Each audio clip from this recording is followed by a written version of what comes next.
because all it's going to do is cut out a huge chunk of local government's budgetary funds, and it's going to have to be replaced somewhere else. So you're going to either have to raise taxes in Maley County, for example, where it's going to cut about an $8 million hole in the operating budget on the bottom. That's already, we're fighting over about $13 million in the budget process this summer of important programs that some of them aren't going to get funded. So if you take $8 more million out of that, that's a lot of things that aren't going to happen. There's only one of two ways you fix that. And that's either you raise taxes, which is extremely difficult to do, especially with 6 out of 7 of our commissioners being Republicans, or you cut services, which is what we've been doing over and over and over again. So in Manatee County, we have less deputies per mile patrol per citizen than we had 10 years ago. The time for the EMT's response is double in some areas. The difference between 10 and 18 minutes is a lot when you're not breathing, your heart's not beating, right? So you're getting devalued, and they say, oh, we didn't raise taxes. Well, you kind of did in the sense that you're giving me less for the same. So if I make the loaf of bread at the store 2/3 as big and say, hey, we haven't raised the price of bread, that's not really an honest interpretation of that. So because raising taxes is such a political anathema, you end up with the trying to hide the services that they're cutting. So all these budgets and funding losing. So it's another way where the state would be, and really what I think the intent here is, this is the old adage, get governments small enough that you can drown it in a bathtub.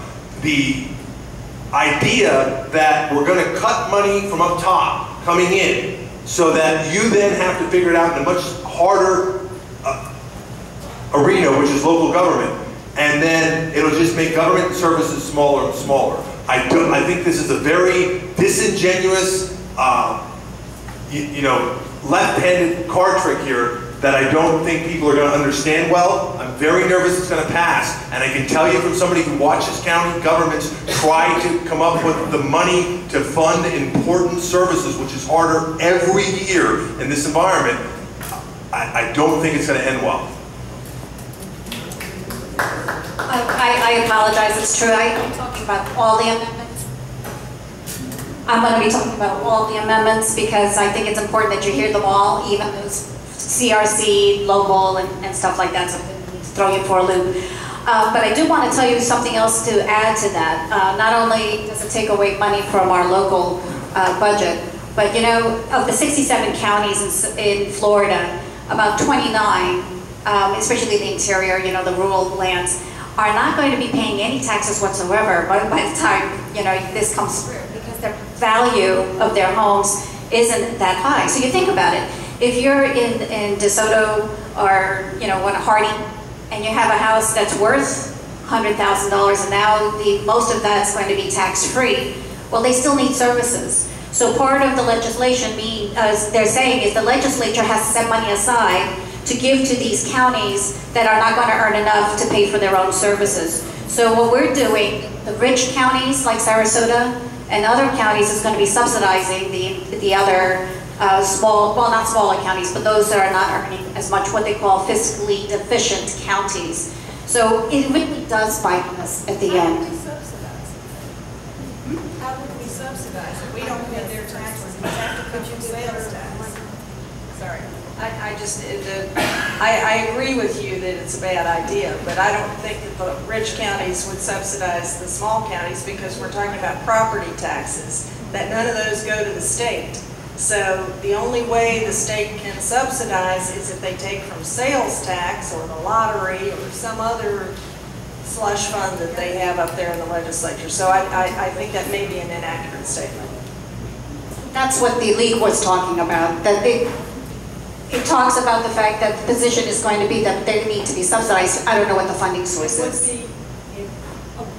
The only place that would be true is for school taxes, because school taxes are levied, decided by the state, and then they give back per pupil. So we would, larger counties, well, we don't send, none of our property tax money leaves Sarasota County. And the school tax will not be included in that. School tax is not. So that's not, so. Okay. So it will strongly affect the budgets of every county, all 67 counties. It says here, Amendment 1 directs the legislator to appropriate funds to offset the taxes lost on these fiscally constrained counties. The only, we're not an income tax state. Yeah. We support the state on Yeah. sales tax, Well, anyway. and so I would imagine they would have to raise sales tax. Or something. Imagine that they would, but it's got to come from somewhere. Yeah, the funding will have to come from somewhere. Or it Okay, won't. And that's what I think the real intention is. right. Okay, so that's Amendment 1. The League of Women Voters are opposing that because they're the tax issue. All right, Amendment 2 is amendments going to be placed on the ballot that can cap the non-homestead properties. Now, as you know, our homestead properties, you're homesteaded, it's capped at 3%. You can't increase the value 3%. And then in 2008, they were concerned about non-homesteaded properties constantly increasing taxes on them because they had no cap. So in 2008, I think it was 2008, was it 2008? They maxed the cap for non-homesteaded properties, can increase the value 10%. So that way they don't see huge increases in property values. But it was supposed to sunset next year.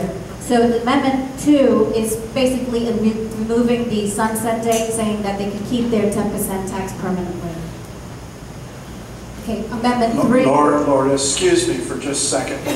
Would you say which things are being bundled with, which ones are being bundled as you go through these? As I go through them, yeah, I'll do that. This one, that was also put on by the legislature. It's not part of the CRC.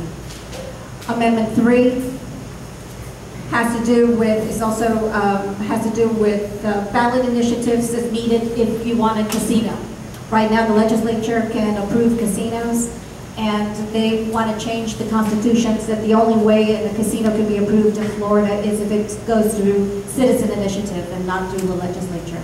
And that's Amendment 3. Jump in if you want to talk about This that. is, if you want to know the background on this is Disney pushing this. So you have the Disney Republicans against the, I take casino money Republicans, and that's why nothing's happened in session. They've talked about a special session this year possibly to deal with gambling. You have some people in a lot of communities that want it. My personal position, I don't think you can regulate vice very well. I grew up in a county or in a state where gambling was illegal and where gambling was, where you can still go into a grocery store and write a bet in a book. I've seen the ravages of it. I don't personally gamble at all. I've seen people lose their lives over it, and it hasn't changed in my experience whether or not it was legal. The big difference is there's less crime with it when it's legal, and it provides tax money. So it's kind of like a lottery in that sense. So communities, some of the worst blighted communities end up getting a little bit better when they get them. And I also think you're kind of picking winners and losers when you're saying some places in Florida have casinos, other places don't. I'm not really opposed to gambling, but I think, you know, you should know what the amendment is there for. It's Disney fighting to make it harder for that to happen.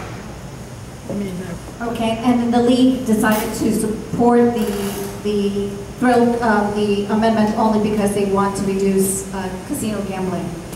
Amendment 4 was put out by Citizen Initiative. Amendment 4 has to do with giving felons rights automatically if they serve their sentence, and this does not apply to murderers or sex offenders. Could you repeat that? I didn't understand. Amendment 4 has to do about giving the felons their rights back, their citizen rights back once they serve their sentences, and that's what's done by Citizen Initiative. And this is, if I may, this is a great example of how this should work. This was something that the vast majority of Floridians agreed with for a very long time, where our state was very antiquated and behind the vast majority of states in the country, and the legislature just wouldn't act on it. So this is a case of over several voting cycles, citizens trying to get this onto the ballot. Now they finally have. This is, in my opinion, the best amendment, the best example of how this should be done on this year's ballot. Okay, amendment number 6 is also done by the Florida legislature. What was 5? Oh, 5, I'm sorry, did I skip one? Oh, no, I'm sorry, 5. Amendment number 5 was done by the Florida legislature, and that's the one that requires a 2/3 vote of the legislature to approve any new or increased taxes or fees. Any comments on that? Yes, and I'm sure you're gonna have some too, but let me tell you real quick. What we've all just discussed on how hard it is for them to get anything done. Do we want to do anything, especially when it has to do with funding, that is gonna make it even harder for something to pass in Tallahassee? I say not. Okay. Now we're getting into Question. Excuse me, question. Does that apply to state taxes or local taxes or both? The 2/3 requirement. It's a state. state tax, not local tax. What is the requirement now? So what it is if something is going to raise taxes or fees in the legislative session, so if our House and Senate is going to pass something, they need a 2/3 vote in order to do it. Current. Right now, it's It's just a simple regular majority. simple majority, right? 50 plus 1. Okay, now we're going to get into the area in which the CRC made the proposal. So those ones I mentioned before was either citizen initiative or the legislature. Amendment 6. Excuse me, and those will not be bundled. Those are So the first standalone. ones I mentioned are not the bundled ones. The one we're talking about now. The legislature is restricted, and its citizen initiative is restricted into single subject. The Constitution Revision Commission, since it is a constitutional body, is not restricted by the legislature in any way. They have to follow the guidelines for ballot summary and title. And just a comment on what is being called bundling. In '98, 20 years ago, we did group numerous proposals by subject matter. But I think if you were to look at our proposals, it made sense. All things having to do with elections were grouped in one proposal, and that passed. All things dealing with the game, we created the Florida Fish and Wildlife Commission. There were proposals based on improving education. So grouping, as we called it 20 years ago, never seemed to be a bad thing back then. Because maybe we did it in a way that makes sense. I don't know. So I would disagree with saying vote no on everything, because, you know, when I vote for a candidate, I might not agree with everything she says, but I may feel that she is the greater good of the candidates, and I kind of feel like we need to intelligently look at all of these proposals and decide whether or not there's a greater good. So I would disagree. It's my understanding that there's supposed to be a relationship between the items that are grouped in order to be in one amendment. Yeah, they should be. That's logical, but there's no rule. There is no law that affects the Constitution Revision Commission. It is an independent constitutional body. It draws up its own rules, and everything it puts on the ballot, it decides how that's worded. So that's the reason why only the proposals from this committee are grouped like this in such an unusual fashion. Okay, so amendment number 6 is, like I said, starts with the Constitution Revision Commission, and it adds victim rights to the Constitution, increases judicial retirement age, prohibits judges from deferring to administrative agencies to interpret law. Any comments? The League of Women Voters are taking an opposition to this Amendment 6 because they said victim rights are already protected by the Constitution, and this amendment would just eliminate the existing provisions that victim rights do not interfere with the constitutional rights of the accused. But it just seems kind of odd to have so many different, and yes, it has to do with justice, but there's 3 different topics there. No comment? Okay. Amendment number 7.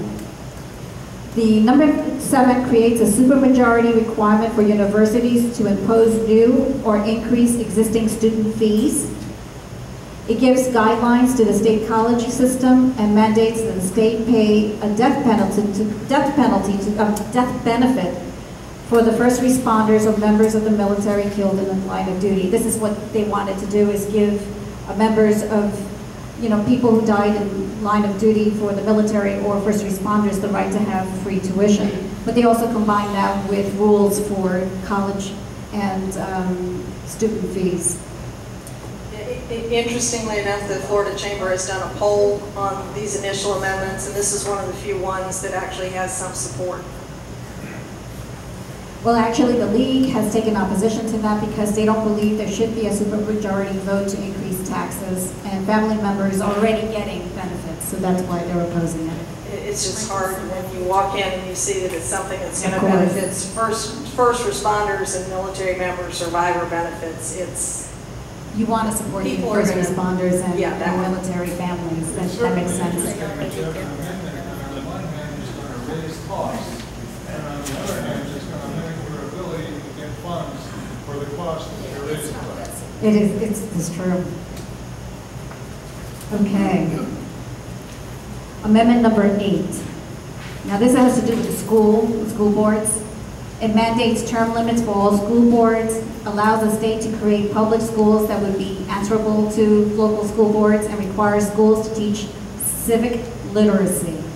This is one of those controversial ones, because this is the one that's talking about the fact that not only does it give term limits, and some people believe in term limits, I particularly do, but the state now will regulate charter schools, and the local school board would only be allowed to regulate the public schools, and that's the part that's controversial. I would say one thing on term limits. In theory, I always thought they might be a good idea, and now that we've had them for a long time in Tallahassee, I'm ardently opposed to them. And what happens is you lose institutional knowledge, you lose experience, and it takes a while to learn that job and to learn how to pull the levers of power, so to speak. And what you end up happening when you disempower the legislators is you empower the lobbyists and the staff and all of the people who are not accountable to the voters. They're the people who are getting legislation passed, setting agendas, and creating party platforms in Tallahassee. And you end up having stooges. You end up having wealthy attorneys and you know, all kinds of other people running for office, spending hundreds of thousands of dollars of their own money just so that they can show up at dinners and get announced as the Honorable So-and-so. You see it all the time. And that's been a big failure of term limits, so I'd be very careful about that. And we've seen some very fine legislators, public officials, excuse me, who've been in office a very long time. And when you think about losing that kind of legacy experience for the sake of something like that, it doesn't make sense to me. Sarasota County experienced this when Nora Patterson and John Thaxton were termed out by the voters had passed an amendment to the county charter, which imposed term limits, and the people that have taken their seats simply have not represented the citizens that have voted for them.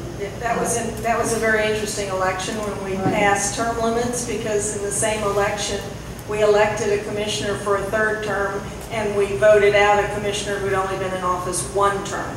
So we made choices to keep and get rid of, and then restricted our ability to ever make that choice again. It always seems remarkable to me that the idea of term limits appeals to people, because that's the reason for voting in elections, is either to keep someone or to turn them out.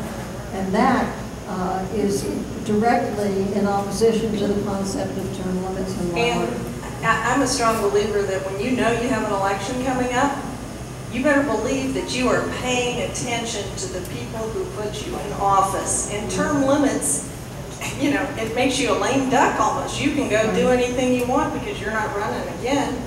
But I know, you know, that the people I'm taking care of and the people my staff are taking care of are going to vote to decide whether or not we're doing a good job. And that's a great incentive. Part of, could you voice your question? Yes. Bill's coming over with a microphone. There you go, Aaron.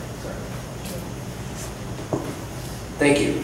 I'm really interested in the term that you mentioned in that last amendment, the civic literacy. Is that defined anywhere, and who defines it? Well, civics is what you all are participating in right now.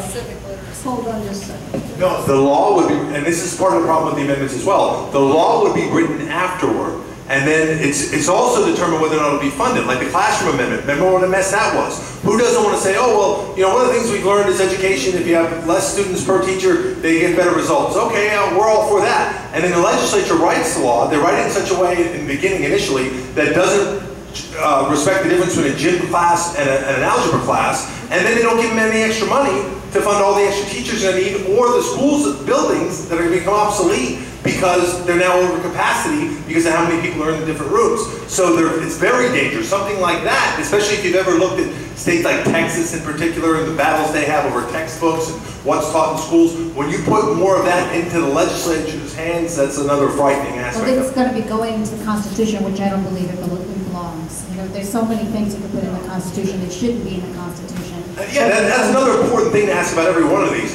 Not necessarily, and that's what I would say about my opposition. It's not that I'm opposed to every idea, and it's not that I'm saying, well, this wouldn't be a valid way, even if I'd accept that for it. Does it need to be enshrined in the Constitution, should be the first question.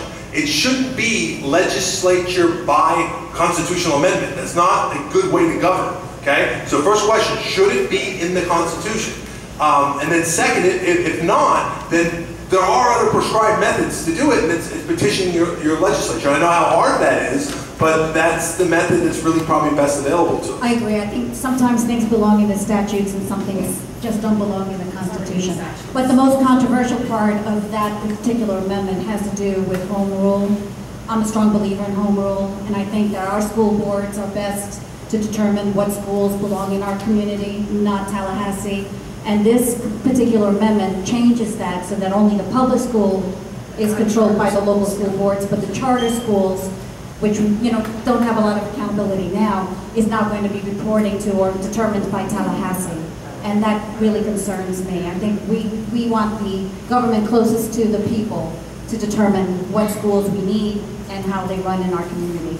So that one is very controversial, and despite what you feel about the other two parts, I think that's the one that really sways me to vote against it. Okay. All right. Okay, Amendment 9. Oh, any question on school? Oh, yes. Just one more thing on Amendment 8. I don't think any of the panelists mentioned is that. Could you wait until you get a microphone? Oh, sure. Well, don't step on the puppy there. Not at all. One more thing on Amendment 8, I don't think any of the panelists mentioned, is that civics education is already part of Florida State Legislative Code, and it is already actively taught in Florida schools. Yes, there's already a law for it. The civic literacy would be a little different though, because it would also allow them to establish a standard for what civic literacy is. So again, no need for it. There's already a law saying you have to teach it. The literacy part may make a standard in order to graduate or something like that. Indeterminable how the legislature would put that together. Okay. Yeah. Do you have a question on Amendment 8? No, 6, 7, and 8, you haven't used 6, 7, and 8. You started out by saying these start being bundled. Right. So are 6, 7, and 8 bundled?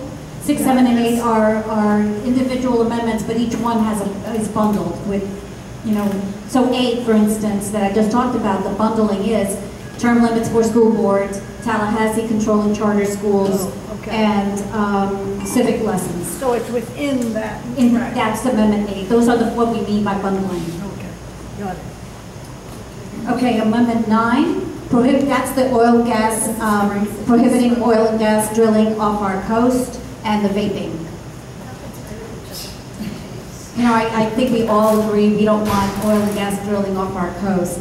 So sorry, friends who smoke, but I can see a lot of people supporting that. Any questions on 9? All right, 10. Now 10 is requiring the legislature to change their session to early January on even number years, to create the Office of Domestic Security and Counterterrorism, and also mandate the existing of the State of Department of Veterans Affairs, which exists already, so that's kind of odd. And forces all counties, both charter and non-charter, to elect rather than appoint constitutional officers. Right now, we're one of 20 counties that has a charter. We have our own constitution. Our constitutional officers are elected, but in some cases, they're appointed. Right, I would say that it doesn't force, it returns to the people the opportunity to elect their constitutional officers. Dade County, Broward, and Volusia have tax collectors who are not elected. And those decisions were made many, many years ago. There are a lot of new people that live in those counties. And what I've learned in all my years as a tax collector is that when, as I said before, I know who I work for.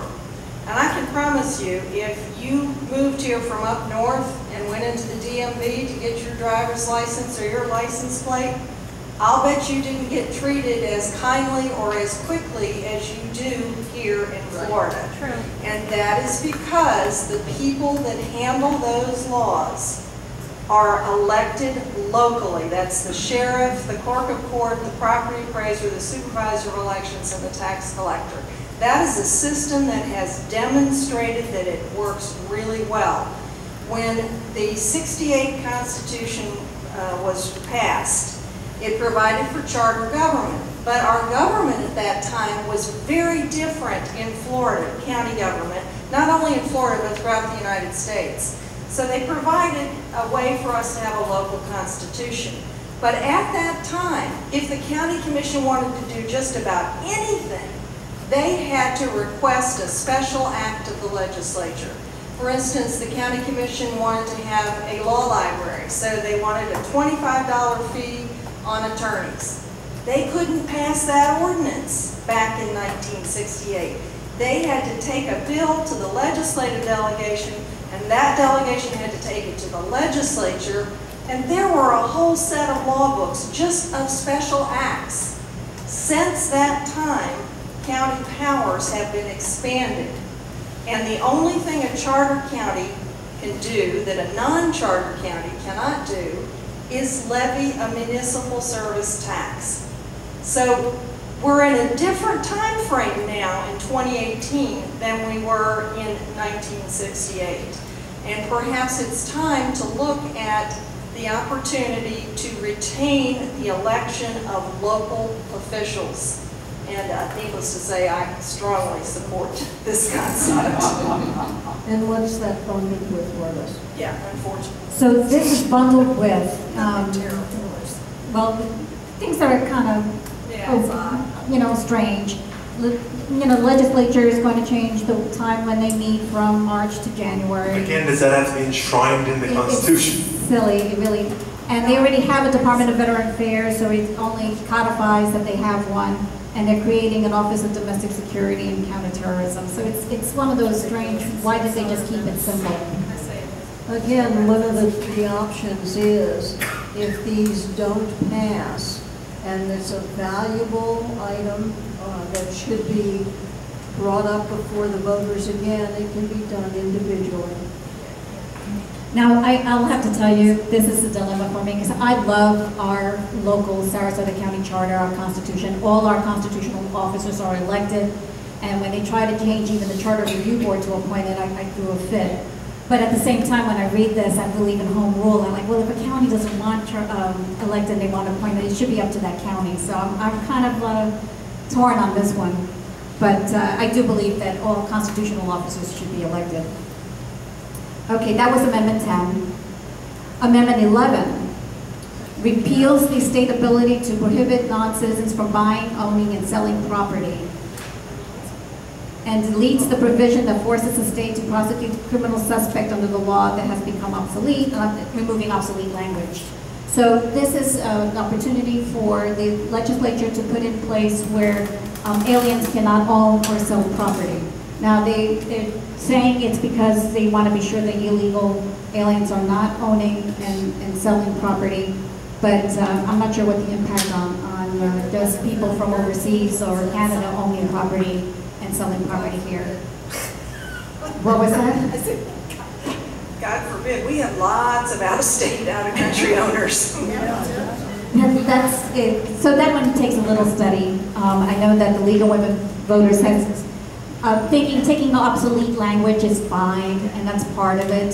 There's a lot of obsolete language in the Constitution, but the selling and purchasing of property by aliens is something that we need to continue to research and have lawyers look at and see how it impacts our community. And that didn't have the word illegal aliens, right? It's just aliens. Just aliens.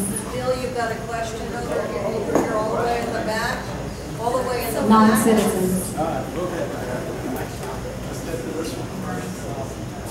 I just like to mention that the Supreme Court recently considered large parts of the Voters' Rights Act to be obsolete. You want to be careful what you allow people to scrub. Very good point.